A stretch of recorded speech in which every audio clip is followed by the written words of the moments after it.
نماز کی ہر رکعت میں سورہ اخلاص پڑھنا، فرض نماز میں ہر رکعت میں سورہ اخلاص پڑھ سکتے ہیں، خلیفہ شاہ نیو یارک سے پڑھ سکتے ہیں، نماز ہو جائے گی۔ حدیث میں آتا ہے ایک صحابی نماز میں بار بار سورہ اخلاص پڑھتے تھے، آپ نے ان کو بلا کے پوچھا، انہوں نے کہا مجھے اس سے محبت ہے، تو آپ نے ان کو جنت کی بشارت دی۔ تو اگر کسی کو عقیدہ توحید سے محبت ہے، اللہ تعالیٰ کی توحید ہے، اس میں اس نیت سے پڑھتا ہے تو انشاءاللہ کوئی حرج نہیں ہے، لیکن نارملی یہ عمل ناپسندیدہ ہے۔ صحابہ نے شکایت بھی اسی وجہ سے کی تھی نا کہ نبی کا عام معمول یہ نہیں تھا، تو بہتر یہی ہے کہ ایک رکعت میں کوئی سورت پڑھیں، دوسری میں دوسری پڑھیں، تیسری میں سنتیں پڑھ رہے ہیں تو تیسری میں کوئی اور سورت، بہتر یہی ہے۔ کبھی کبھار اگر ہو جائے تو کوئی حرج نہیں ہے۔ عصر سے پہلے نفل نماز کا حکم، عائشہ صاحبہ نیو یارک سے پوچھتی ہیں عصر سے پہلے نفل نماز پڑھ سکتے ہیں؟ پہلے جتنی چاہیں پڑھیں، بعد میں نہیں پڑھ سکتے۔ عصر کی نماز کے بعد نفل پڑھنا جائز نہیں ہے۔ ہاں قضاء عمری پڑھ سکتے ہیں، یا کوئی اور قضا نماز ہو جائے تو وہ پڑھ سکتے ہیں، لیکن نوافل عصر کے بعد نہیں پڑھ سکتے، پہلے جتنے چاہیں پڑھیں۔ نماز میں آنکھ بند کرنا جائز ہے؟ کیا نماز میں آنکھ بند کر سکتے ہیں اور کتنی دیر تک؟ عابد خان سعودی عرب سے، نماز میں آنکھ بند کرنا مکروہ ہے، ناپسندیدہ ہے، کیونکہ نبی صلی اللہ علیہ وسلم ہمیشہ آنکھیں کھول کے نماز پڑھتے تھے، تو اس لیے بہتر یہی ہے کہ نماز میں آنکھ کھول کے نماز پڑھیں آپ۔ اندھیرے میں نماز پڑھنے کا حکم، اندھیرے میں نماز پڑھنا ممنوع ہے یا نہیں؟ عثمان غنی آئر لینڈ سے، کوئی ممنوع نہیں ہے، پڑھ سکتے ہیں۔ کسی نے امانت دی اور ڈاکو نے لوٹ لی تو لوٹانے کا کیا حکم ہے؟ ایک دوست نے مجھے کچھ رقم کہیں پہنچانے کے لیے دی، ایئرپورٹ سے گھر جاتے ہوئے مجھے لوٹ لیا گیا۔ کراچی کس سے لگ رہا ہے، لیکن یہ ہیں تو سعودی عرب کے۔ سعودی عرب میں نہیں ہوا ہوگا، یہ آپ کے ساتھ کراچی میں ہوا ہوگا۔ خیر، اب اس رقم کو لوٹانے کے بارے میں کیا حکم ہے اور بہتر کیا ہے؟ جزیل احمد صدیقی سعودی عرب سے، جزیل احمد صاحب، اگر آپ کو کسی نے امانت دی تھی اور واقعی ڈاکوؤں نہیں لوٹی ہے تو پھر آپ پر وہ امانت لوٹانا لازم نہیں ہے۔ کسی کے پاس بھی جب امانت رکھوائی جائے نا تو اس کے اپنے کسی قصور کے بغیر اگر وہ ضائع ہو جائے تو پھر اس پر لوٹانا واجب نہیں ہے۔ ہاں، اس طرح سے اس نے وہ امانت رکھی کہ ضائع ہونے کا خطرہ تھا، مثال کے طور پر لاکر کے بغیر باہر ہی ڈال دی اس نے اور خطرہ ہے کہ چور لے جائے گا، تو پھر اس کا مطلب پھر یہ ذمہ دار ہوگا، کیونکہ اس نے کوتاہی کی ہے۔ اس نے اگر اپنی طرف سے کوتاہی نہیں کی اور ڈاکوؤں نے لوٹ لی ہے تو پھر اس پر لوٹانا لازم نہیں ہے۔ اب اگر آپ وہ پیسے یوں کرتے ہوئے جا رہے تھے، ڈاکوؤں کو دعوت دے رہے تھے، تو پھر تو آپ قصوروار ہوں گے، آپ پر لوٹانا لازم ہوگا، لیکن آپ نے بیگ میں رکھے تھے، جیب میں رکھے تھے، جہاں بھی سیف جگہ پہ رکھے تھے، پھر ڈاکوؤں نے لوٹ لی تو اب آپ پر لوٹانا کچھ بھی لازم نہیں ہے۔ راستے میں چلتے ہوئے درود پڑھنا کیا منع ہے؟ درود شریف راستے میں چلتے ہوئے پڑھنے سے بعض علماء منع کرتے ہیں، اس کی کیا حقیقت ہے؟ میرج تاج علی، میں چھوٹا لکھا ہوا، تاج علی پشاور سے، نہیں جی ناجائز نہیں ہے، باعث سعادت ہے، چلتے ہوئے ادھر ادھر کی باتیں کرنے سے بہتر نہیں ہے کہ آپ درود شریف پڑھ لیں، تو بالکل جائز ہے، پورا پورا ثواب ملے گا انشاءاللہ۔ ٹوپی کی جگہ کیپ لگا سکتے ہیں، اگر کبھی کبھی کوئی ٹوپی کے بدلے کیپ لگا لے تو کیا اس سے سنت ادا ہو جائے گی؟ عادل صاحب کشمیر سے، سر ڈھانپ کے نماز پڑھنا سنت ہے، کیپ اگر آپ نے اس کا رخ پیچھے کر دیا، اس کے جو شیڈ ہے، تو بھی سنت پوری انشاءاللہ ہو جائے گی۔ بہتر یہ ہے کہ ٹوپی پراپر جو نمازی لوگ استعمال کرتے ہیں وہ والی کیا کریں۔ کبوتر پالنے کا مشغلہ کیسا ہے؟ کبوتر پالنا اڑانا ثواب ہے یا نہیں؟ عامر مرزا، اڑانا تو بالکل بھی ثواب نہیں ہے، بلکہ بعض فقہاء نے تو اس کو ناجائز لکھا ہے۔ وجہ اس کی یہ کہ جب آپ کبوتر پالتے ہو اور اڑاتے ہو تو چھتوں پہ چڑھتے ہو، لوگ گھروں میں عورتوں پہ نظر پڑتی ہے، سارا محلہ پریشان ہوتا ہے، پھر سیٹیاں بجا رہے ہوتے ہو بالکل عجیب سی اسٹائل میں، تو ہم نے دیکھا ہے کبوتر بالوں کو کس طرح سے عجیب عجیب حرکتیں کر رہے ہوتے ہیں۔ تو یا تو آپ گاؤں دیہاتوں میں کہیں جہاں آبادی نہیں ہو، جنگلوں میں، وہاں جا کے پال رہے ہیں، تو اس لیے اڑانا جو ہے نا یہ تو بالکل صحیح نہیں ہے، مکروہ، سخت ناپسندیدہ کام ہے۔ چھتوں پہ چڑھنا پڑتا ہے، اس کے لیے بے پردگی کا خطرہ، بد نظری کا خطرہ ہوتا ہے، اور وقار کے بھی خلاف ہے انسان کے۔ باقی اگر گھر میں ویسی پالے ہوئے ہیں، چھتوں پہ سیڑھیاں بجا کے اڑاتا نہیں ہے، تو وہ ایک جانور ہے، حلال جانور ہے، پال سکتے ہیں، ثواب تو نہیں ہے لیکن جائز ہے۔ بعض لوگوں کا تو بزنس ہے، تو بزنس کی نیت سے تو بہرحال جائز ہے پالنا، اور بزنس تو کسی اگر نیت اچھی ہو تو بزنس میں ثواب بھی ملے گا۔ نیت کیا ہے کہ نبی صلی اللہ علیہ وسلم نے فرمایا جس نے تجارت کی تاکہ لوگوں کے سامنے ہاتھ نہ پھیلائے، تو تو صلہ رحمی کرے، تو آپ صلی اللہ علیہ وسلم نے اس پہ خوشخبری سنائی ہے کہ ایماندار تاجر قیامت کے دن پیغمبروں کے ساتھ ہوگا۔ تو تجارت کے لیے پالا ہے یا ویسے ہی شوقیہ پالا ہوا ہے تو بھی ٹھیک ہے، لیکن میں مشورہ لوگوں کو یہ دیتا ہوں جب بھی جانور پالیں ضرور جانور، لیکن دو چیزوں کا خیال کریں۔ نمبر ایک، جانور حلال ہو۔ کتے بلی پالنا شریعت میں پسندیدہ کام نہیں، کتا تو بالکل ہی ناجائز ہے، بلی پال سکتے ہیں لیکن وہ بھی کوئی زیادہ شریعت میں اس کو اپریشیٹ نہیں کیا گیا، تو بلکہ بلی کی آمدن کو بھی ناپسندیدہ قرار دیا گیا ہے۔ تو پہلا کام تو یہ کہ حلال جانور پالیں۔ دوسرا، وہ جانور جس کا قوم کو اور آپ کو فائدہ ہو۔ مرغی ہے، انڈے دیتی ہے، کل اس کو ذبح کر کے کھا بھی سکتے ہیں۔ بکری ہے، بچے دے گی، دودھ دے گی، نسل بڑھے گی، گوشت سستا ہوگا بکرے کا۔ تو اس طرح کی چیزیں پالیں جس سے آپ کو بھی فائدہ ہو اور قوم کو بھی فائدہ ہو۔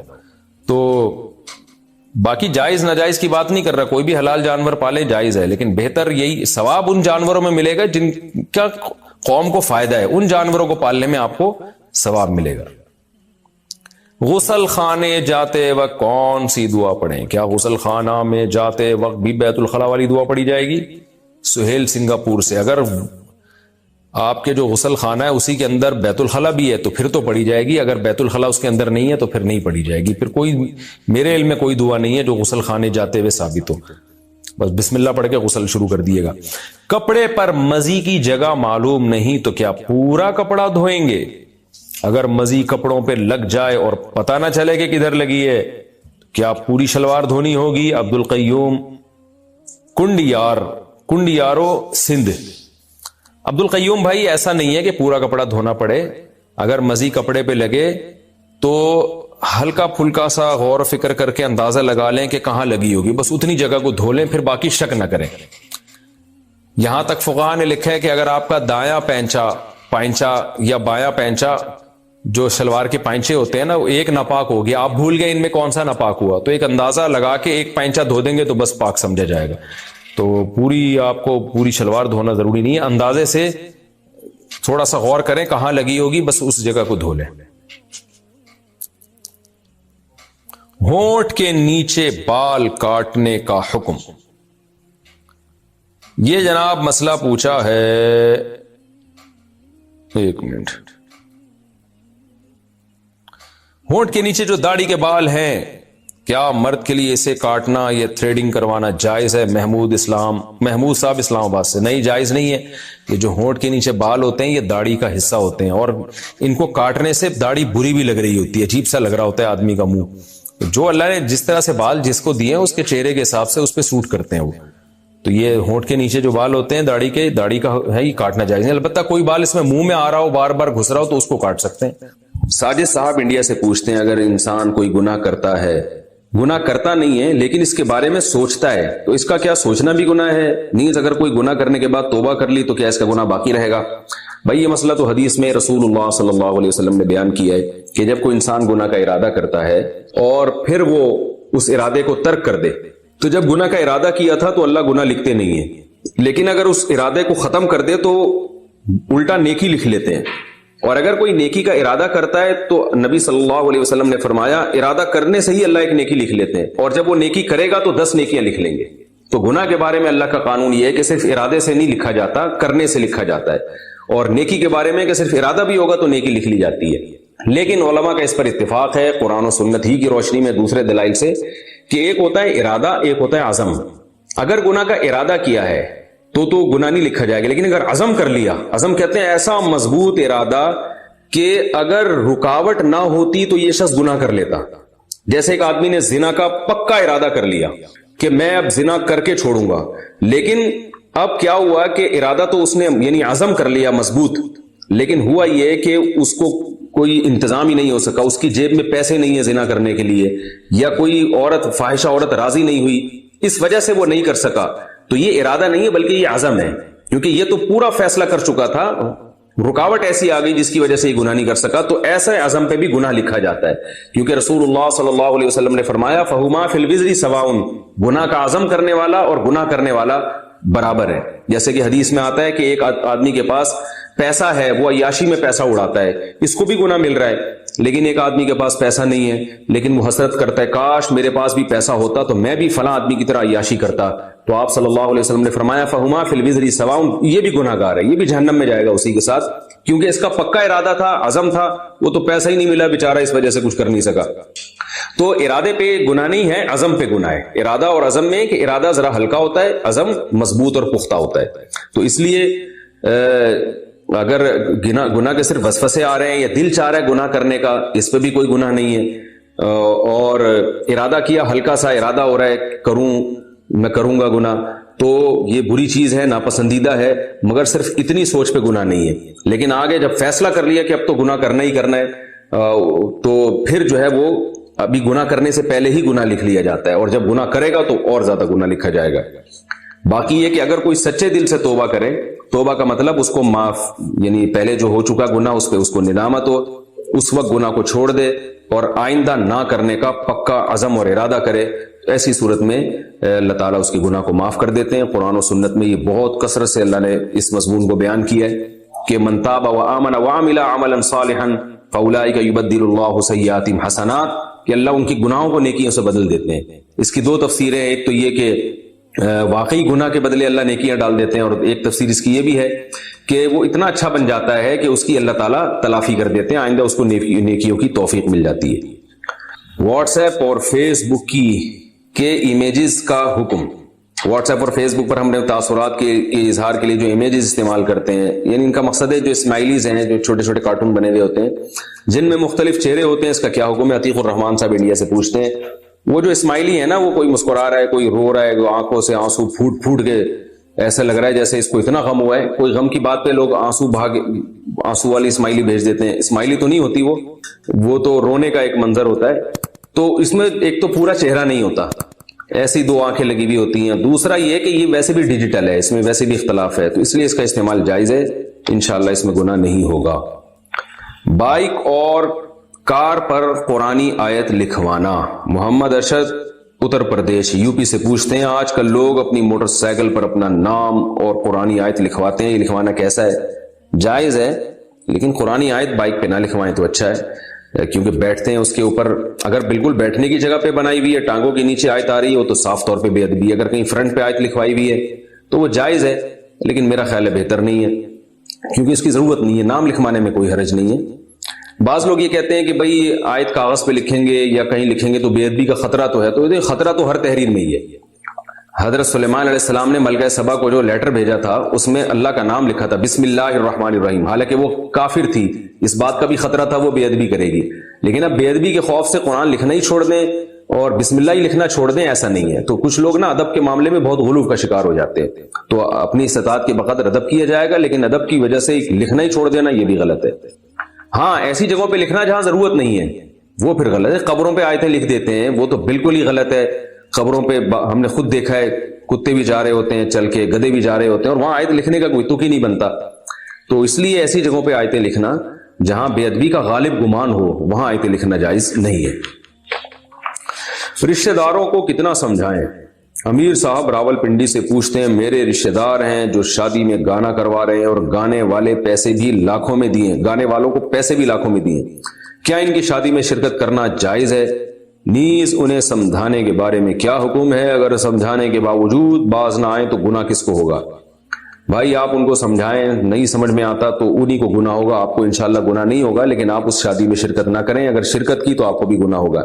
باقی ان کو کتنا سمجھائیں تو ایک دو دفعہ سمجھا دیں، اس کے بعد آپ پولیس میں تو ہے نہیں کہ آپ ان کو سمجھاتے ہی نہیں بیٹھ کے، تو چھوڑ دیں ان کو. اگر آپ پولیس میں ہیں تو پھر آپ جتنا چاہیں سمجھاتے رہیں، آپ خود افورڈ کر سکیں گے انشاءاللہ.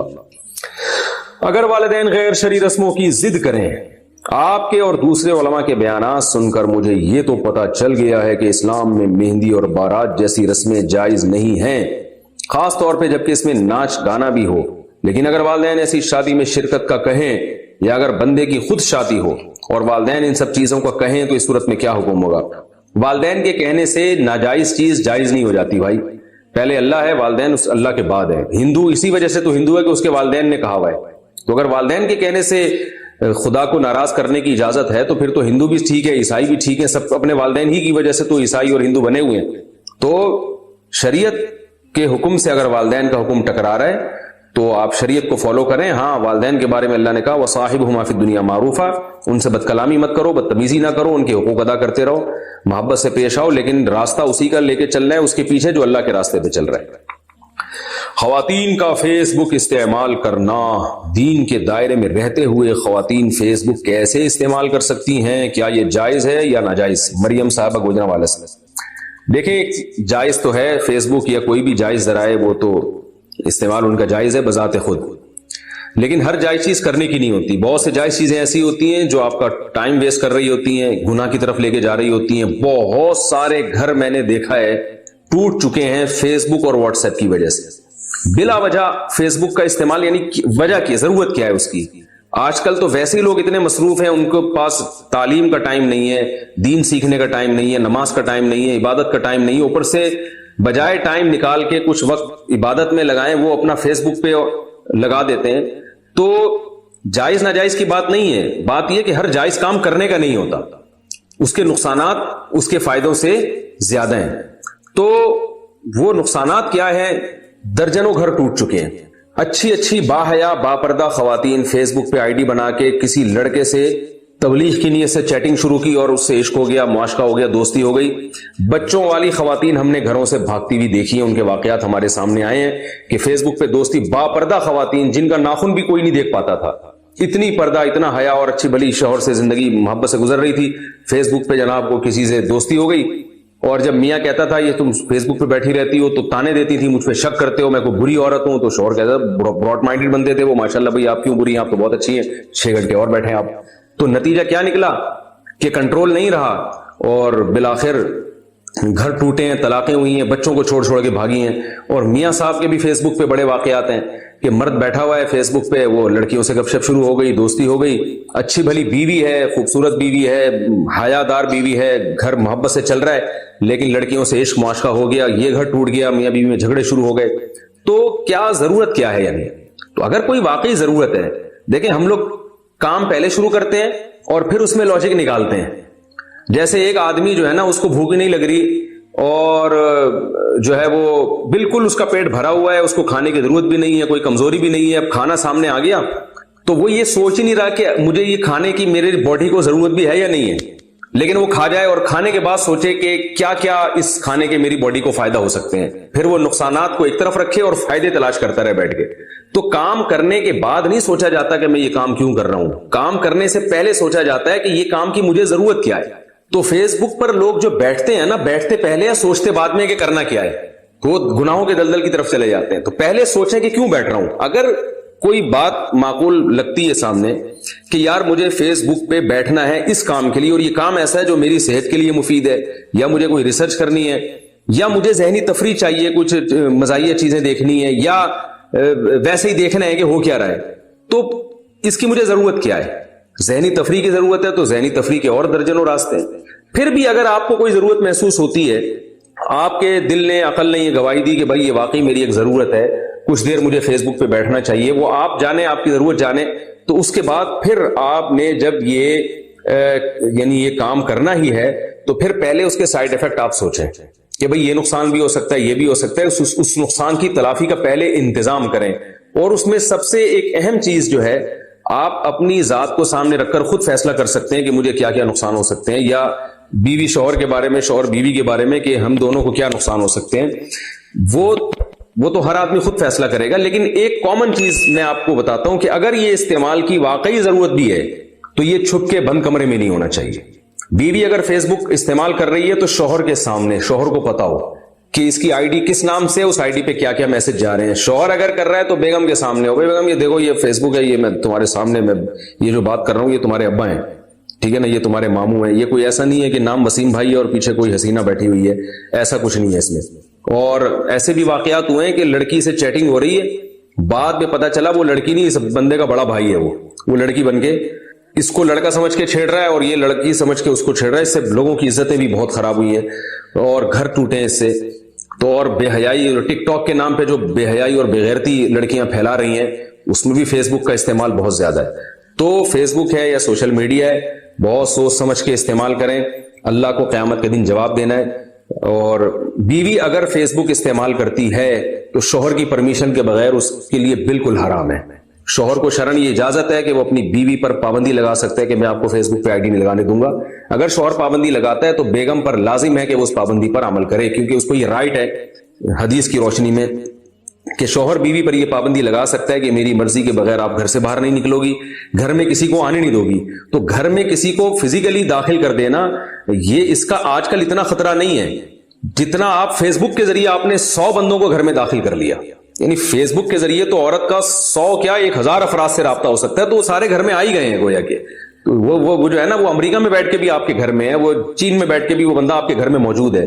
تو ایسے یعنی حالات میں آپ فیس بک اپنی بیگم کو کھول کے دے دیتے ہیں کہ وہ ٹھیک ہے جی میں اعتماد کرتا ہوں. میں نہیں کہہ رہا کہ آپ اپنی بیویوں پہ شک کریں، ان کو غلط نظر سے دیکھیں، لیکن اسلام نے ایک باؤنڈری کھینچی ہے، ہر چیز کی ایک حدود ہوتی ہیں.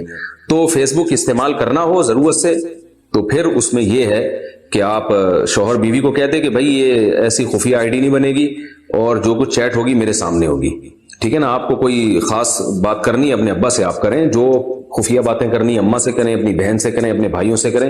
وہ کالیں میں سنوں گا نہیں، میں ریکارڈ نہیں کروں گا، وہ ریکارڈ کرنا خامخواہ کا تجسس ہے. لیکن اگر ابا اماں بھائی چاچا ماموں کے علاوہ کسی سے بات ہو رہی ہے تو کیا بات ہو رہی ہے یہ مجھے میری پرمیشن کے بغیر نہیں ہو سکتی، مجھے پتا ہونا چاہیے.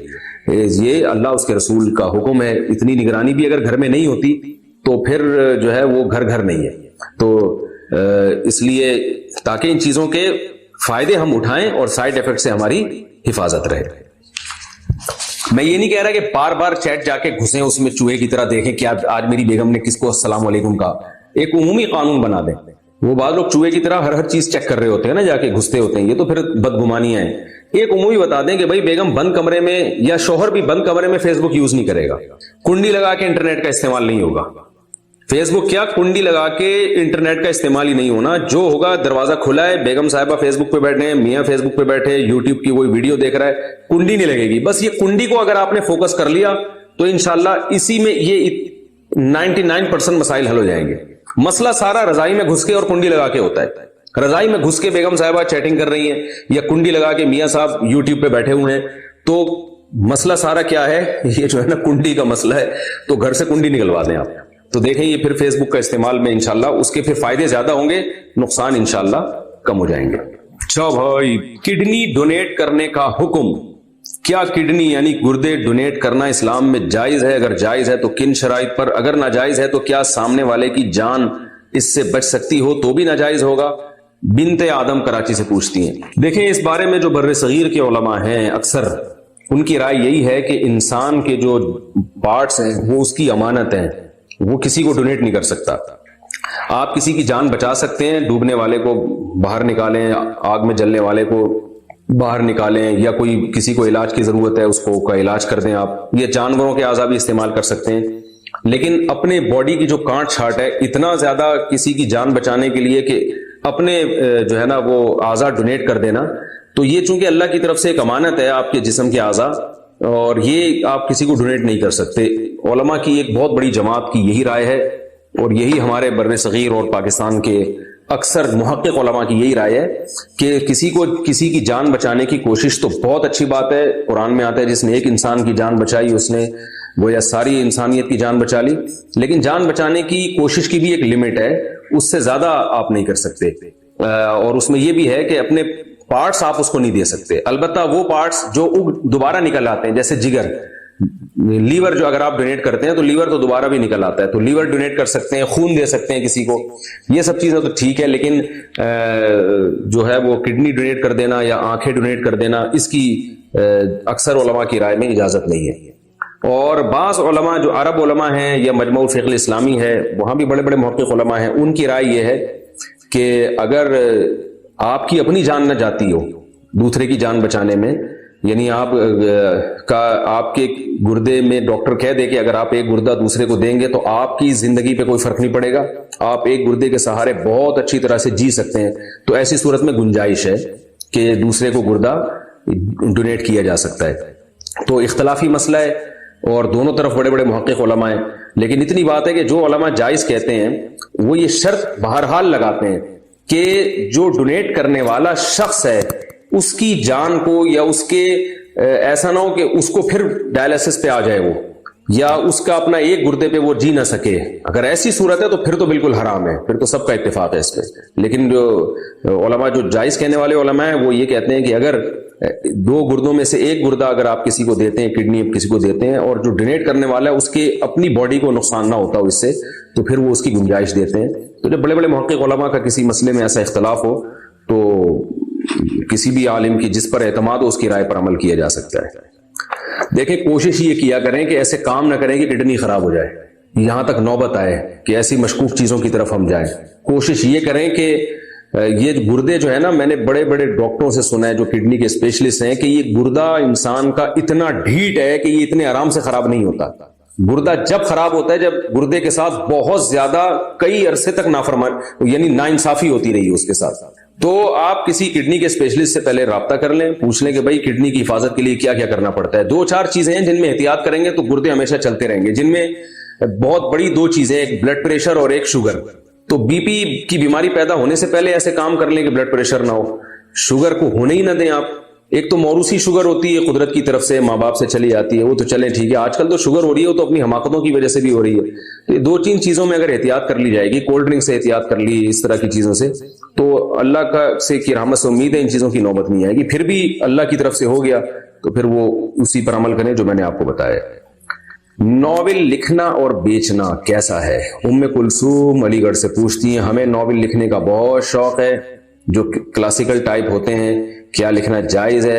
اور اس کو پبلش کرا کے جو آمدنی ہوتی ہے کیا وہ حلال ہے؟ بھئی اگر اس میں کوئی ایسا مضمون نہیں ہے جس میں لوگوں کو برائی کی طرف دعوت دی جا رہی ہو یا خواہشات نفسانیہ کو ابھارا جا رہا ہو، جیسے کوئی ایسے ناول ہوتے ہیں جو فحش لٹریچر پر مشتمل ہوتے ہیں، تو اگر ایسا نہیں ہے تو ایک مباح چیز ہے، جائز چیز ہے. لیکن آپ جو ہے نا اس میں کچھ خیر کا عنصر ڈالیں، ناول لکھیں، ایسے ناول جس میں سبق ہو. اور دوسرا، نیت لوگوں کو اردو سکھانے کی ہو. اگر اردو ناول ہے، نیت یہ ہو کہ بھئی اردو ایک بہت بڑی زبان ہے، ہماری ملک کی بھی قومی زبان ہے. اور یہ تو علی گڑھ سے پوچھ رہے ہیں، انڈیا میں بھی بہت، یعنی اصل میں ہندو اور مسلمانوں دونوں کی یہ تو مشترکہ زبان ہے. تو اس کے سے فائدہ یہ ہوگا کہ اردو کے پروموٹ ہونے سے ہمارا کلچر باقی رہے گا. جو زبانیں ختم ہوتی ہیں نا تو اپنے کلچر کو بھی لے کے چلی جاتی ہیں وہ، تو ہمارا تاریخ سے رشتہ ختم ہو جائے گا ہمارا. پھر اس مسلمانوں کی بہت بڑی زبان ہے اردو. میری جناب ڈاکٹر ذاکر نائک صاحب سے جب ملاقات ہوئی تھی ابھی پچھلے مہینے، تو وہ تو بہت بڑے محقق ہیں، ان کی ریسرچ ہوتی ہے بہت زیادہ. انہوں نے فرمایا کہ اسلام کی دوسرے نمبر پر سب سے بڑی زبان اردو ہے. عربی سب سے پہلی زبان عربی ہے، اس کے بعد اسلام کی سب سے دوسری نمبر پہ بڑی زبان اردو ہے. یعنی اسلامک لٹریچر عربی کے بعد سب سے زیادہ اردو میں ہے. تو مجھے بڑی خوشی ہوئی ان کی زبان سے یہ الفاظ سن کے، کہ اردو کی تعریف سن کے، کیونکہ انسان کو ویسے ہی ایک مادری زبان سے محبت تو ہوتی ہے، تو اس کی جب تعریف سنتا ہے تو خوش ہو جاتا ہے. یہ نیچر ہے انسان کی. تو آپ اس نیت سے ناول لکھ لیں کہ اس سے میں اردو کو پروموٹ کروں گی، اور اردو کے ترقی سے فائدہ یہ ہوگا کہ ہمارا اپنے کلچر سے رشتہ مضبوط ہوگا، ہماری روایات سے رشتہ مضبوط ہوگا، اور مذہب سے رشتہ مضبوط ہوگا انشاءاللہ. تو جیسے میں نے بتایا کہ جو بچے بچپن میں اشتیاق احمد بڑے ناول نگال گزرے، بہت زبردست کہانیاں لکھا کرتے تھے، جاسوسی ناول. جن بچوں نے بچپن میں ان کی کہانیاں پڑھی ہیں نا، ان کی اردو بڑی اسٹرانگ ہے، اور ان کا جو لیول ہے نا سوچ کا وہ بھی کافی اونچا ہو جاتا ہے. تو ایسے ناول لکھیں جو فائدے پہنچائیں اور اردو کی فروغ کی نیت کریں، تو انشاءاللہ اس میں جائز ہونے کے ساتھ ساتھ اللہ نے چاہا تو انشاءاللہ آپ کو ثواب بھی ملے گا. شوہر باہر ہو تو بیوی کیا کرے؟ میرے شوہر باہر ہیں، یعنی ملک سے باہر ہیں. ویسے تو اگر شوہر گھر سے باہر ہیں تو آپ سوئیں سارا دن، بہترین زبردست حساب کتاب ہے. لیکن اگر ملک سے باہر ہیں اور میں پاکستان میں ہوں، میرے شوہر کہتے ہیں کہ تم میرے ساتھ رہنا چاہتی ہو تو یہاں آ کر جاب کرو، جبکہ میری 1.5 سال کی بیٹی ہے. دوسری صورت وہ کہتے ہیں کہ پھر میرے سسرال والوں کے ساتھ جا کر رہو، جہاں میرے 4 جیٹھ اور 4 دیور، ہول سیل کے حساب سے ماشاءاللہ دیور اور جیٹھ ہیں، اور میں وہاں اپنے آپ کو کمفرٹیبل نہیں سمجھتی ہوں. اگر میں ان دونوں صورتوں میں سے کوئی بھی نہیں مانتی تو ان کا کہنا ہے کہ تعلقات ختم کر دیے جائیں، اور بیٹی کا انہیں کوئی بھی خیال نہیں ہے. صورت مجھے کیا کرنا چاہیے؟ میں ان کا نام نہیں لے رہا، خام میں کسی کے ذاتی حالات سب کے سامنے آ جاتے ہیں. پھر کسی خاتون نے یہ پوچھا ہے، بھائی دیکھیں مسئلہ یہ ہے کہ شوہر جہاں رہتا ہو تو شوہر کو پر لازم ہے کہ بیوی کو وہیں رکھے وہ، اور یہ کہنا کہ میں یہاں افورڈ نہیں کر پاتا تم جاب کرو یہاں پہ، تو یہ بھی ناجائز مطالبہ ہے. بیوی پر لازم نہیں ہے کہ شوہر کی اس بات کو مانے، بلکہ بہتر ہے کہ نہ مانے. افضل ہے کہ نہ مانیں، کیونکہ اسلام میں عورت کا گھر سے باہر نکلنا یہ جاب کرنے کے لیے، یہ جب تک ضرورت نہ ہو اس کو پسند نہیں کیا گیا۔ تو آپ جب میرڈ ہیں، شادی شدہ ہیں، تو آپ کو کھلانا پلانا یہ آپ کے شوہر کی ذمہ داری ہے۔ اسی طرح بیوی کو یہ کہنا کہ اگر یہاں نہیں آ سکتی، جاب نہیں کرتی، تو پھر جاؤ میرے ماں باپ کے پاس رہو، اور وہاں ماشاءاللہ ہول سیل کے حساب سے دیور اور جیٹھ بھی ہیں، ان سب کی بھی خدمت، تو یہ بھی ظلم ہے عورت پر۔ اتنے سارے افراد کی خدمت عورت پر لازم نہیں ہے، اور اگر ان کی خدمت کا نہیں کہہ رہے لیکن جوائنٹ فیملی میں ان کے ساتھ رہنے کا کہہ رہے ہیں تو یہ بھی غلط ہے، کیونکہ جیٹھ سے اور دیور سے پردہ ہے، تو 1 2 3 دیور ہوں تو چلے پردہ بھی سمجھ میں آتا ہے، 8 ماشاءاللہ ہیں تو اس میں خطرات بھی زیادہ ہوتے ہیں۔ بہرحال احتیاط کے خلاف ہے یہ۔ اگر انشاءاللہ وہ جیٹھ اور دیور نیکی ہوں گے، وہ کوئی یعنی ان کی سوچ اچھی ہوگی، لیکن اس کے باوجود اس طرح سے اپنے رشتہ داروں میں ایک عورت کو اکیلے ڈال دینا اتنے سارے لوگوں کے درمیان، اس میں اگر عورت کمفرٹیبل محسوس نہیں کر رہی اپنے آپ کو، تو پھر مرد پر لازم ہے کہ وہ اس کے لیے الگ گھر کا انتظام کرے اور اپنے ساتھ رکھے۔ تو آپ کے شوہر پر یہ شرعاً لازم ہے کہ وہ آپ کو بلائیں، اپنے ساتھ رکھیں۔ اگر وہ اتنا نہیں کماتے تو گزارا کریں، بیگم سے بولیں بھائی میں اتنا کما رہا ہوں، میں بھی سوکھی روٹی کھاؤں گا، تم بھی میرے ساتھ سوکھی روٹی کھاؤ، کیونکہ یہ سب چیزیں شادی سے پہلے سوچنی چاہیے تھی۔ شادی کر لی ہے تو بیگم تو پھلترو کی طرح چپک گئی ہے، میں اکثر بیان میں کہتا ہوں نا، قرآن میں اللہ نے فرمایا وصاحبتہ، کہ قیامت کے دن مرد اپنے باپ سے، اپنی ماں سے، اپنے بھائی سے دور بھاگے گا، اور بیوی کے لیے اللہ نے فرمایا اپنے ساتھ رہنے والی سے بھی دور بھاگے گا۔ تو ساتھ رہنے والی کا لفظ اللہ نے استعمال کیا، تو پتہ چلا کہ جب نکاح ہو گیا تو بیگم تو اب چپک گئی ہے پھلترو کی طرح آپ کے ساتھ، اب وہ ساتھ رہے گی۔ اب آپ کی تنخواہ کم ہے زیادہ ہے، آپ نے اس کو اسی طرح کھلانا ہے۔ اور اگر وہ کہتے ہیں تعلقات ختم کر دیے جائیں گے، تو اگر اس بیس پہ وہ تعلقات ختم کرتے ہیں تو بالکل غلط کرتے ہیں۔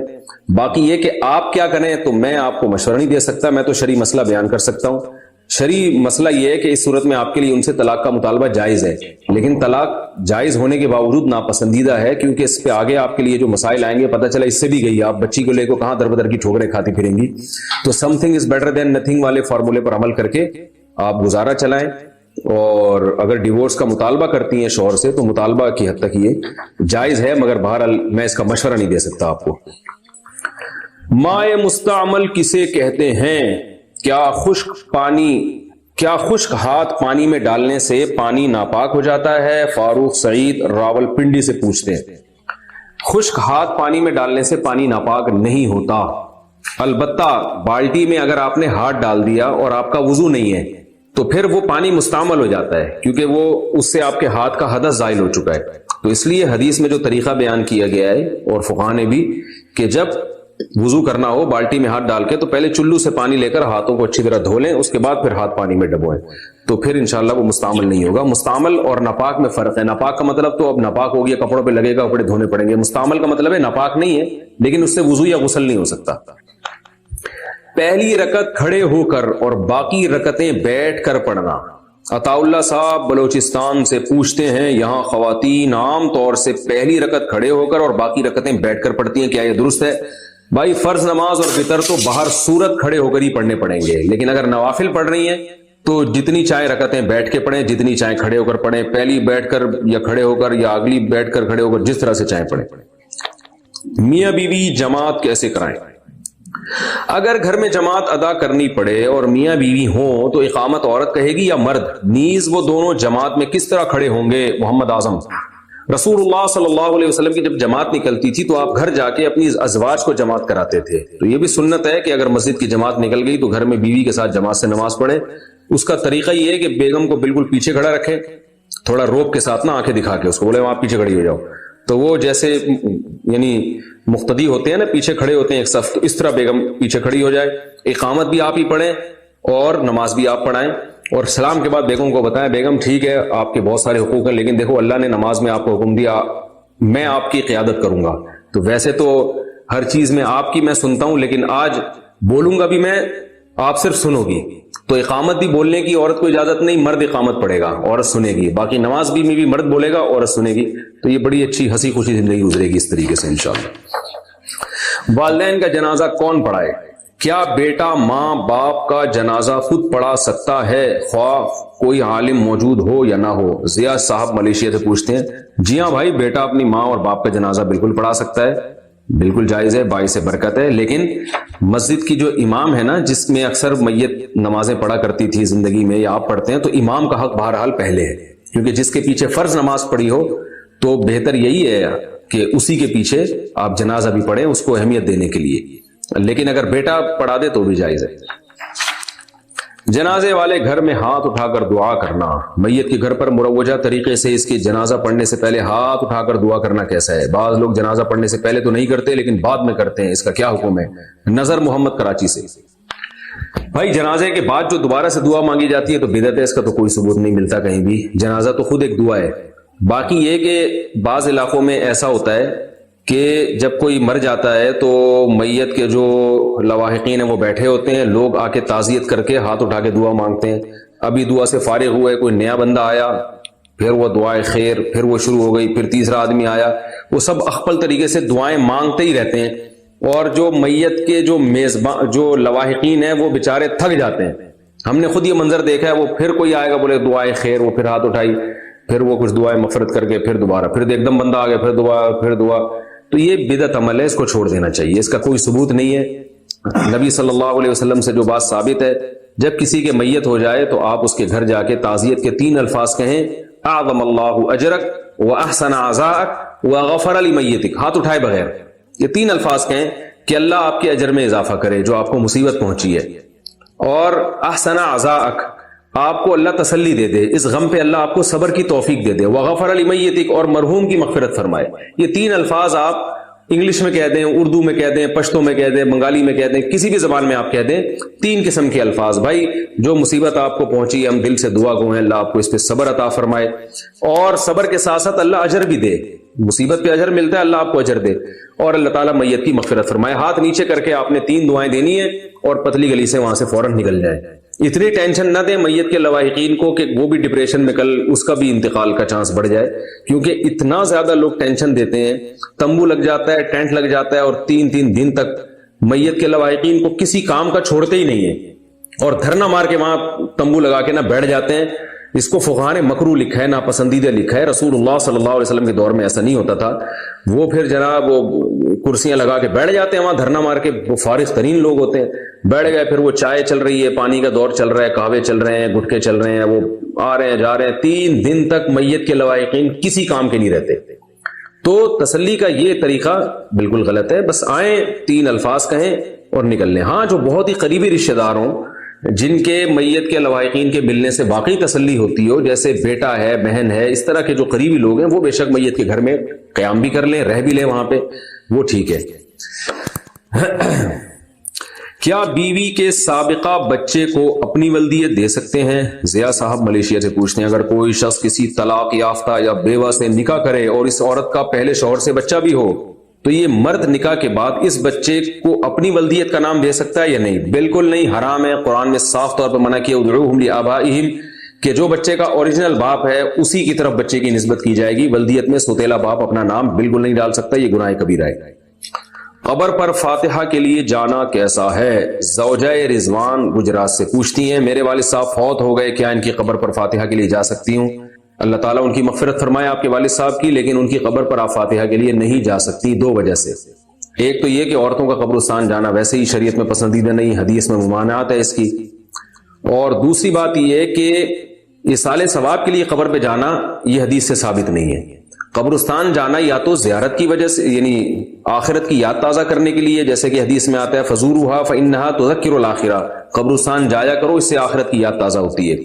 یا اس لیے قبر پہ جایا جاتا ہے کہ صاحب قبر سے محبت ہوتی ہے, جیسے رسول اللہ صلی اللہ علیہ وسلم اپنی والدہ کی قبر کی زیارت کے لیے گئے, کیونکہ والدہ سے محبت تھی تو اس کا تقاضا یہ تھا ان کی قبر کی زیارت کی جائے, جیسے ہم نبی صلی اللہ علیہ وسلم کے روضہ اطہر پہ جاتے ہیں. تو محبت کی وجہ سے یا تو قبر پہ جایا جاتا ہے یا آخرت کو یاد کرنے کے لیے. فاتحہ پڑھنے کے لیے قبر پہ نہیں جایا جاتا, کیونکہ عبادت جو ہے نا وہ مسجد میں یا گھر میں.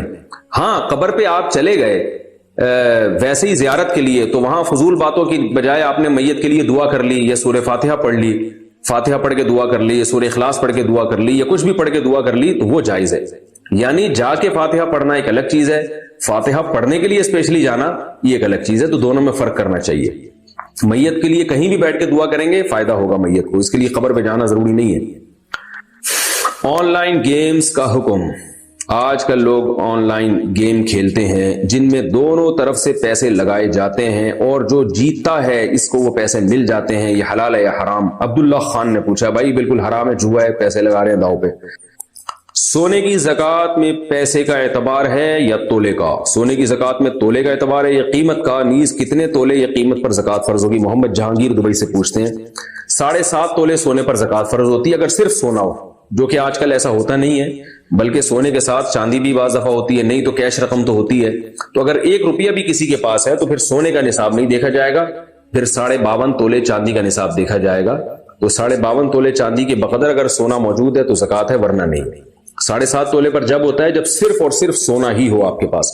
تو سونے کے علاوہ اگر چیزیں ہیں تو پھر ان کو مکس کیا جاتا ہے. جب مکس کریں گے آپ تو پھر سونے کی زکوٰۃ میں آپ کو اختیار ہے، قیمت کے اعتبار سے بھی دے سکتے ہیں، تولے کے اعتبار سے بھی دے سکتے ہیں. 7.5 تولے کے آپ 40 حصے کر لیں، ایک حصے میں جتنا تولے آتا ہے وہ سونا دے دیں یا اس کی قیمت دے دیں.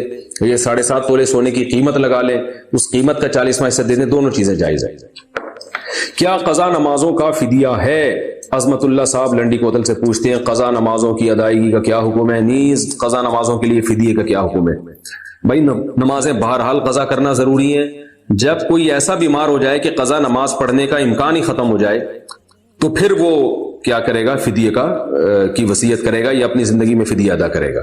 جیب میں کیمرے والا موبائل ہو تو نماز کا حکم. کیمرے والا موبائل فون جیب میں رکھ کر نماز ہوگی یا نہیں؟ حافظ غلام میڈیا صاحب. ہو جائے گی نماز. لوگوں کی بغیر وضو آج کل نماز ہو رہی ہے. ایک صاحب نے 10 سال بغیر وضو نماز پڑھی تو مولوی صاحب نے ان سے کہا کہ بغیر وضو نماز نہیں ہوتی. میں نے کہا میری تو ہو رہی ہے، میں تو 10 سال سے پڑھ رہا ہوں. تو خیر یہ ایک لطیفہ ہے، ایسا نہ ہو بغیر وضو آپ نماز شروع کر دیں. واصف صاحب سعودی عرب سے پوچھتے ہیں کیا داڑھی صرف تھوڑی کے نیچے ہے؟ پوچھتے ہیں کہ جی داڑھی کی حد کہاں سے شروع ہوتی ہے؟ کن پٹی سے، کانوں کی لو سے، یا تھوڑی کے نیچے کا حصہ داڑھی ہے؟ بھائی یہ جو تھوڑی کے نیچے تھوڑی سی داڑھی ہوتی ہے نا، یہ بھی داڑھی میں شامل ہے. اور یہ مسئلہ پہلے کئی دفعہ بیان کر چکا ہوں کہ جب آپ اپنے دونوں دانتوں کو بند کرتے ہیں تو یہ جو لکیر بنتی ہے نا، اس لکیر کے نیچے کے بال داڑھی کا حصہ ہے. ہونٹ کے نیچے بھی اور لکیر کے نیچے بھی ان بالوں کا کاٹنا حرام ہے، جائز نہیں ہے. جماعت والوں کے لیے قصر نماز کا کیا حکم ہے؟ محسن صاحب مہاراشٹر سے پوچھتے ہیں سفر میں 15 دن سے زیادہ رہیں تو پوری نماز پڑھنی ہوتی ہے، لیکن بیرون ملک سے جو جماعتیں آتی ہیں وہ 1.5 ماہ 2 ماہ رہنے کے باوجود بھی قصر نماز ہی پڑھتی اور پڑھاتی ہیں. اس کی کیا وجہ ہے؟ اس کی وجہ ہے خوف خدا. بھائی وجہ اس کی یہ ہے کہ کسی شہر میں جب مسافر 15 دن ٹھہرنے کی نیت کرے گا تو جس وقت نیت کرے گا اس وقت سے وہ مقیم شمار ہوگا، پھر پوری نماز پڑھے گا. تو بیرون ملک سے جو جماعتیں آتی ہیں وہ کسی شہر میں یہ نیت نہیں کرتی کہ ہم نے یہاں 15 دن ٹھہرنا ہے، وہ بلکہ مرکز کے تابع ہوتی ہیں. ان کو نہیں پتا ہوتا ہم اس شہر میں ٹھہریں گے کتنا، تو وہ گھوم رہی ہوتی ہیں ایک ہی شہر میں، اور بعض دفعہ اس میں وہ 1 مہینہ بھی لگ جاتا ہے. تو جب تک وہ اس کنفیوژن کی کیفیت میں ہوں گے تو اس وقت تک وہ مسافر والی نماز ہی پڑھتے رہیں گے. ہاں جب ان کو مرکز سے آرڈر آ گیا کہ آپ نے یہاں فلاں جگہ پہ 15 دن یا اس سے زیادہ قیام کرنا ہے تو پھر وہ ارادہ کریں گے 15 دن یا اس سے زیادہ کا، پھر پوری نماز شروع کر دیں گے. لیکن جب تک وہ تردد میں ہے تو چاہے ایک شہر میں ان کو 2 مہینے بھی ہو جائیں وہ قصر نماز ہی پڑھیں گے، سفر والی نماز. والدین راضی نہ ہوں تو شادی کیسے کریں؟ بہت مشکل سوال. محمد صاحب ہندوستان سے پوچھتے ہیں مجھے ایک لڑکی بہت پسند ہے، میں اس سے شادی کرنا چاہتا ہوں، میرے والدین 2 وجہ سے راضی نہیں. ایک تو یہ کہ وہ لڑکی میری کلاس فیلو ہے اور ہم دونوں ابھی پڑھ رہے ہیں. دوسری بات یہ کہ اس لڑکی کے والد نے پوری زندگی بینک میں کام کیا ہے لیکن وہ ریٹائرڈ ہو چکے ہیں اور وہ گھر کا خرچہ بیٹوں سے چلتا ہے. کیا میں اپنے والدین کو راضی کر کے اس سے شادی کر سکتا ہوں یا نہیں؟ بھائی ابا کو راضی کر کے تو کر سکتے ہیں، اس میں کیا حرج ہے؟ ماشاءاللہ. رہا یہ مسئلہ کہ ابا ان کے بینک میں، تو یاد رکھیں جو بینک کی ارننگ، جو سودی بینک کی آمدن ہے ان سے پھر کھانا پینا جائز نہیں ہوتا. تو اگر آپ یہاں نکاح کر کے ان کے ابا کی جو کمائی ہے اس سے بچ سکتے ہیں تو ٹھیک ہے، ورنہ آپ کے لیے یہاں شادی جائز نہیں ہے. رہا یہ مسئلہ کہ آپ کے والدین راضی نہیں ہیں، تو آپ کے والدین اگر میری بات سن رہے ہیں میں ان کو کہوں گا کہ آپ راضی ہو جائیں. لڑکی اگر کوئی اس میں کوئی بڑی خرابی نہیں ہے تو بلا وجہ بیٹے کی چاہت کو کچلنا یہ شریعت میں پسندیدہ کام نہیں ہے. رسول اللہ صلی اللہ علیہ وسلم کی صحیح حدیث ہے، آپ صلی اللہ علیہ وسلم نے فرمایا لن ترى للمتحابین مثل النکاح، 2 محبت کرنے والوں میں نکاح سے بہتر ہرگز کوئی چیز نہیں ہے. یہ آپ صلی اللہ علیہ وسلم کا ارشاد ہے. تو عشق لڑکیوں سے عشق معاشقہ کرنا حرام ہے، جائز نہیں ہے. لیکن اگر کوئی ہو گیا کسی کو یا محبت ہو گئی ہے یا نکاح کی نیت سے کسی نے کہیں پیغام بھیجا ہے اور وہ اس کو پسند آ رہی ہے تو پھر والدین کو اس میں اولاد کے ساتھ معاونت کرنی چاہیے, رکاوٹ نہیں ڈالنی چاہیے. رہا یہ مسئلہ کہ دونوں پڑھ رہے ہیں تو بھائی مل جل کے پڑھ لیں گے, ابھی بھی تو ملتے ہی ہیں نا, بات چیت کر رہے ہیں اور گپے لگا رہے ہیں اور ایک دوسرے کو لائک کر رہے ہیں اور پتہ نہیں واٹس ایپ پہ محبت نامے بھی, ویسے تو اچھا گمان رکھنا چاہیے لیکن جو معاشرے میں چل رہا ہے محبت نامے بھیجے جا رہے ہوتے ہیں آج کل. تو بھائی اس حرام کو حلال سے بدل لو, نکاح کر کے 2 بول لو تو نکاح ہو جائے گا. تو کیا اس میں پھر پڑھتے رہو اسی طریقے سے جیسے پڑھ رہے ہیں. تو نکاح جو ہے نا یہ پڑھائی میں رکاوٹ نہیں ہے بلکہ پڑھائی میں مددگار ہے. نکاح ہو جائے گا تو دونوں کی فیلنگ ایک دوسرے کے لیے حلال ہو جائیں گی اور دونوں کی توجہ ایک دوسرے کی طرف ہو جائے گی, دائیں بائیں بھٹکیں گے نہیں. پھر وہ پڑھائی میں ایک دوسرے کے ساتھ تعاون بھی کریں تو اس میں کوئی حرج نہیں ہے. پتہ نہیں کیوں اس کو ایک ہوا بنا لیا ہمارے معاشرے میں.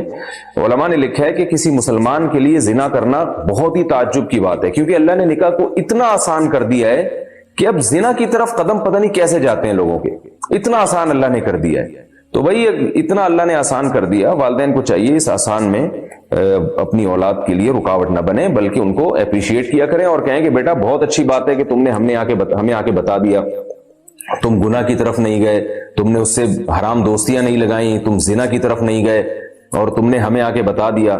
اب ہم دیکھیں گے وہ بچی اگر کوئی خراب نہیں ہے تو ٹھیک ہے, اچھی, وہاں کوئی بہت ہی خراب ہو, کوئی ایسی ہے جو خاندان میں ایڈجسٹ ہی نہ ہو سکے, وہ ایک الگ بات ہے. تو اچھا کیا آپ نے. تو ایسی باتوں پہ اولاد کو اپریشیٹ کرنا چاہیے.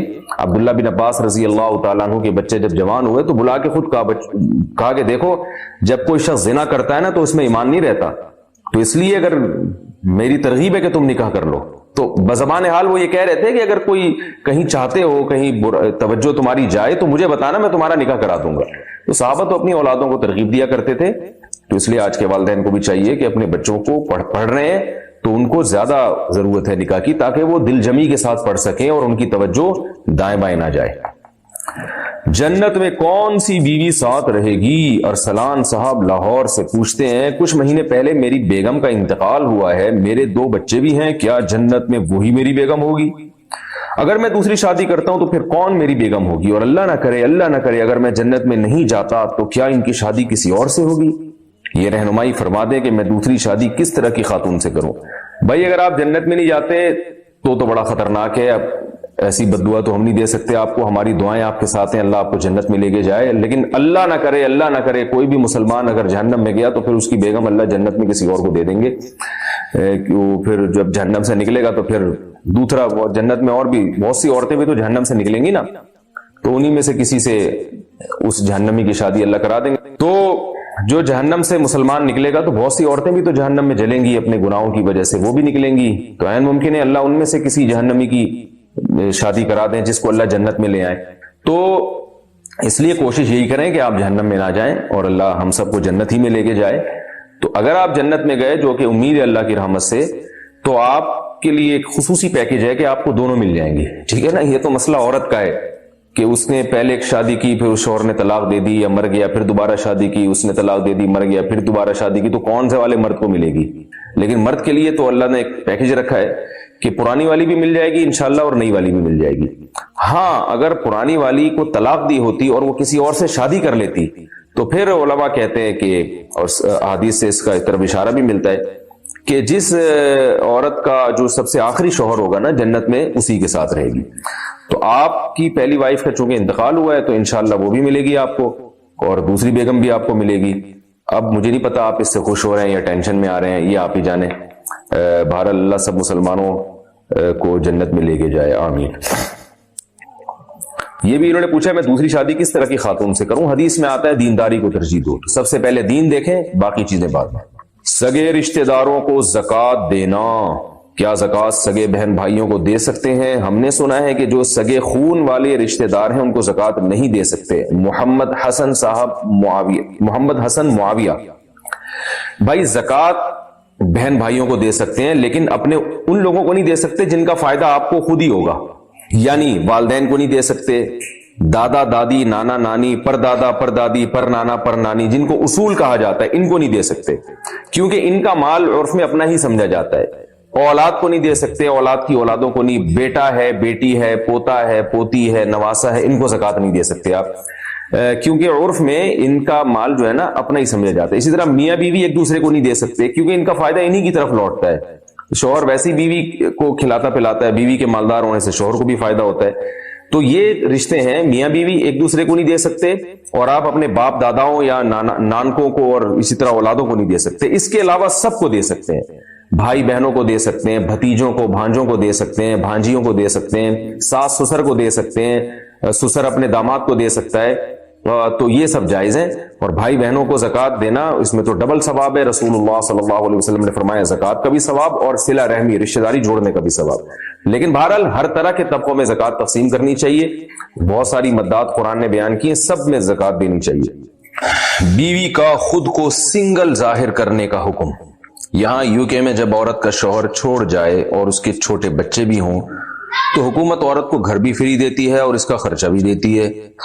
یہاں میاں بیوی یہ کرتے ہیں کہ بیوی حکومت کو جا کر بتاتی ہے کہ میں الگ ہو گئی ہوں, میرے بچے بھی ہیں, لہذا حکومت اسے مراعات دیتی ہے. جب حکومت کی طرف سے اسے سہولتیں ملنا شروع ہو جاتی ہیں تو شوہر اس کے ساتھ چھپ کر رہنا شروع ہو جاتا ہے. اس بارے میں شرعی حکم کی رہنمائی فرمائے. رضا صاحب نے یو کے سے یہ سوال پوچھا ہے. بھائی جان یہ تو بہت بڑا دھوکہ ہے, حرام ہے. میرڈ خاتون ہے اور اپنے آپ کو سنگل شو کر کے حکومت سے مراعات لے رہی ہے, تو جتنے فائدے حکومت سے یہ اٹھائے گی یہ خاتون کے لیے سب حرام ہے. اور خاتون کو اگر کوئی پیسے بھی مل رہے ہیں, اور تو اگر کوئی شخص یہ پیسے یعنی اس پیسوں سے فائدہ اٹھاتا ہے, جیسے وہ خاتون ان پیسوں سے, حرام پیسوں سے کسی کو گفٹ دیتی ہیں, کسی کو کھانا کھلاتی ہیں, تو ان کے لیے بھی ناجائز ہے یہ. تو نہ فلیٹ لینا یا کوئی مکان لینا جائز ہے اور نہ سہولتیں لینا جائز ہے. یہ دھوکے کا گناہ ہوگا اور اس پر قرآن و سنت میں بڑی شدید وعیدیں ہیں. آپ صلی اللہ علیہ وسلم نے فرمایا جو دھوکہ دیتا ہے وہ ہم میں سے نہیں ہے, جو وہ مسلمان نہیں ہے. اور تباہی بربادی ان لوگوں کے لیے کہ جو دھوکہ دے کے یعنی اپنا حق جو ہے نا زیادہ وصول کرتے ہیں. تو اللہ تعالیٰ نے اس پہ بہت شدید وعیدیں سنائی ہیں. قرآن مجید میں اللہ تعالیٰ نے حکم دیا کہ ایک دوسرے کا مال باطل اور ناحق طریقے سے مت کھاؤ. تو ایسی خواتین کو اللہ سے ڈرنا چاہیے. اور اسی سے ملتی جلتی ایک کیفیت یہاں ہے کہ خاتون بیوہ ہوتی ہیں تو پینشن لے رہی ہوتی ہیں. حکومت کا قانون ہے کہ اگر یہ خاتون کہیں شادی کر لے تو پینشن نہیں لے سکتی اپنے شوہر کی, لیکن وہ شادی بھی کر لیتی ہیں اور شادی کو چھپا کے رکھتی ہیں اور ادھر سے پیڑے بھی کھا رہی ہوتی ہیں بیٹھ کے, تو وہ بھی حرام ہے. اللہ تعالیٰ ہماری حفاظت فرمائے. کیا جمعہ کا خطبہ عربی زبان کے بغیر دے سکتے ہیں؟ فیاض احمد نے پوچھا ہے کہ جمعے کا خطبہ اپنی علاقائی زبان میں دینے کا کیا حکم ہے؟ یہ بھی ایک ہمارے معاشرے میں ایک بدعت چل پڑی ہے کہ بہت سی مسجدوں میں جمعے کا خطبہ اردو میں ہونے لگا ہے اور بعض مساجد میں انگلش میں خطبہ ہوتا ہے. وہ ایک صاحب کا فون آیا میرے پاس اور کہنے لگے یہ جو آپ لوگ خطبے سے پہلے پاکستان اور انڈیا میں جو لمبی لمبی تقریریں ہوتی ہیں اردو میں, پھر اس کے بعد عربی کا خطبہ ہوتا ہے, اور عربی کے خطبے سے پہلے آپ لوگ جو اردو میں تقریر کرتے ہیں اس کا قرآن و حدیث سے کوئی ثبوت دکھائیں. میں نے ان سے کہا آپ جو مجھ سے ثبوت مانگ رہے ہیں نا کہ عربی خطبے سے پہلے ہم جو اردو میں تقریر کرتے ہیں اس کا ثبوت دکھائیں, تو پہلے تو میں آپ سے ثبوت پوچھتا ہوں کہ جو آپ کی جو پوری تقریر ہی اردو میں ہوتی ہے اور وہ عربی والا خطبہ جو نبی صلی اللہ علیہ وسلم کا تھا وہ آپ نے غائب ہی کر دیا, تو پہلے اس کا ثبوت دکھائیں. تو دلیل اس سے مانگی جاتی ہے تو دعویٰ کرتا ہے.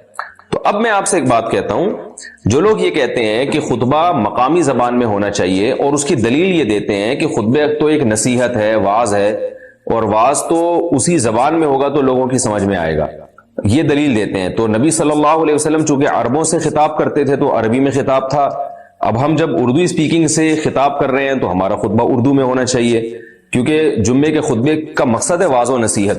اور اگر سامنے مخاطبین انگلش لینگویج والے بیٹھے ہوئے ہیں تو انگلش میں خطبہ ہونا چاہیے. تو یہ دلیل غلط ہے دو وجہ سے. ایک تو یہ کہ قرآن مجید میں اللہ تعالیٰ نے جمعے کے خطبے کو ذکر اللہ سے تعبیر کیا ہے. یا ایھا الذین آمنوا اذا نودی للصلاۃ من یوم الجمعۃ فاسعوا الی ذکر اللہ, اے لوگو جب تمہیں جمعے کی نماز کے لیے بلایا جائے تو پھر اللہ کے ذکر کی طرف تم دوڑو. تو اس ذکر میں جمعے کی نماز بھی داخل ہے اور جمعے کا خطبہ بھی داخل ہے, کیونکہ خطبے سے پہلے مسجد میں پہنچنا واجب ہے جمعے کی اذان کے بعد, اور خطبے کے دوران بات چیت بھی حرام ہے تاکہ اللہ کا ذکر سنے. تو اس کو قرآن نے ذکر سے تعبیر کیا ہے, اور ذکر کی جتنی بھی قسمیں ہیں وہ عربی میں ہی ہیں. مثلا صبح و شام کا جو ذکر ہے وہ عربی زبان میں ہے, نماز کے اندر کا جو ذکر ہے وہ عربی میں ہے.